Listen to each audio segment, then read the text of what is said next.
It happened on a Sunday evening that should have been ordinary. The kind of night where the scent of roasted chicken mingles with laughter and light chatter. My wife, Lena, sat across from me at the long oak table, surrounded by her parents, her sister, and a few cousins. For years, I'd played the role of the steady husband, dependable, quiet, the man who kept everything running behind the curtain. That night, I realized how invisible I'd become. The conversation flowed from small talk to childhood memories, and then to marriages, who had married right, who hadn't. Lena's cousin made a joke about her being lucky to have someone so patient. Everyone laughed. But then Lena leaned back in her chair, sipped her wine, and said, "Sometimes I think I should have chosen someone else." The table went silent. My chest tightened, but I didn't say a word. Her father coughed. Someone shifted in their seat, and Lena's sister gave her a sharp look. But Lena didn't take it back. She didn't laugh or call it a joke. She just met my eyes, calm, unflinching, as if daring me to react. I smiled, not out of humor, but out of disbelief. Because that's what you do when the person you've given years of your life to suddenly decides to humiliate you in front of everyone you know. Dinner dragged on, every sound magnified. The clink of forks, the scrape of chairs. When we got home, I didn't yell. I didn't ask her why.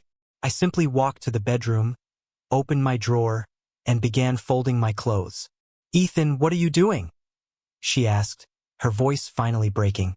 "I'm doing what you suggested," I said. "You should have chosen someone else. So I'm giving you the chance to find him." She stared at me, stunned, as I zipped the suitcase shut.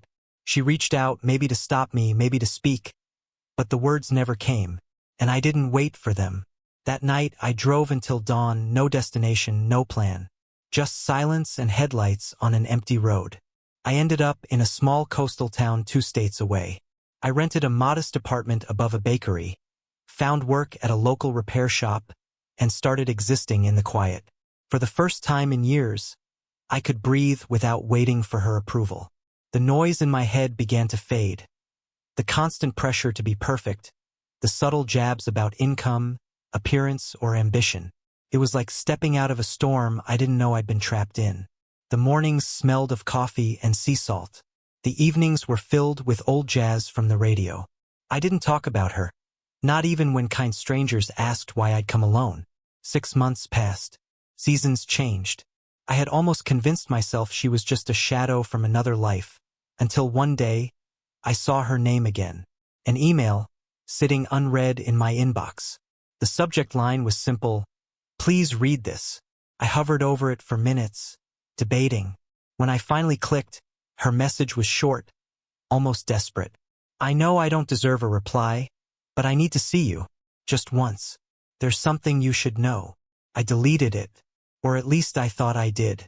That night, I lay awake replaying her voice, her expression that night at dinner. Was it cruelty or something else? By morning, curiosity or maybe unfinished pain won. I reopened the email from the trash and read it again. And that's when I saw it. A small postscript I hadn't noticed before. "You might hate me, Ethan, but please, it's about your son." My son? The word slammed through my chest like a wave of cold air. We never had children. At least that's what I thought. I sat there frozen, the cursor blinking against her message, the ocean whispering through the window beside me. Memories flickered, the late-night arguments about timing, her saying she wasn't ready, her sudden distance months before I left. I'd believed it was stress. I'd believed her. Now I wasn't sure what to believe at all. I didn't reply immediately. I didn't trust myself to. Instead, I drove to the pier and watched the horizon shift from gray to gold. I told myself I wouldn't go back, that some doors should stay closed. But by the 3rd sleepless night, I gave in. I emailed her one line: "I'll meet you at the old cafe on Elm. Tomorrow. Noon." The next day, I arrived early. The cafe hadn't changed, same chipped mugs, same faded red booths. When she walked in, I barely recognized her. The confidence that once filled every room she entered was gone. Her shoulders seemed smaller, her smile uncertain. "Ethan," she said softly, sliding into the seat across from me. "Thank you for coming." I didn't answer, just waited. She fidgeted with her ring, the same one I'd left behind on the nightstand when I left. You probably hate me, she began, voice trembling. You should. I said awful things that night. Things I can't take back. Why did you say it? I asked, keeping my tone even. Her eyes welled. Because I wanted to hurt you. You were distant, quiet, unreachable. I thought if I provoked you, you'd show something, anger, love, anything. But when you walked out, I realized I'd pushed the only person who ever truly cared away. The cafe grew quieter. Cups clinked in the distance. I waited for her to explain the one thing that mattered. Why did you write about a son? I asked. Her fingers shook. She pulled a photograph from her purse. A little boy, maybe 5 years old, dark eyes, same crooked smile I'd had at that age. This is Noah, she whispered. He's mine, but he's not ours. I stared at her, the words cutting deeper than the night she humiliated me. You had an affair, I said quietly. She nodded, tears sliding down her cheeks. It was one time before the dinner. I told myself it meant nothing, but when I found out I was pregnant, I panicked. I didn't know what to do. He doesn't know you, but he deserves to know the truth about what I did. For a long time, neither of us spoke. Outside, the wind pressed against the glass, carrying the cries of distant gulls. When I finally stood, she reached for my hand. Please say something, she begged.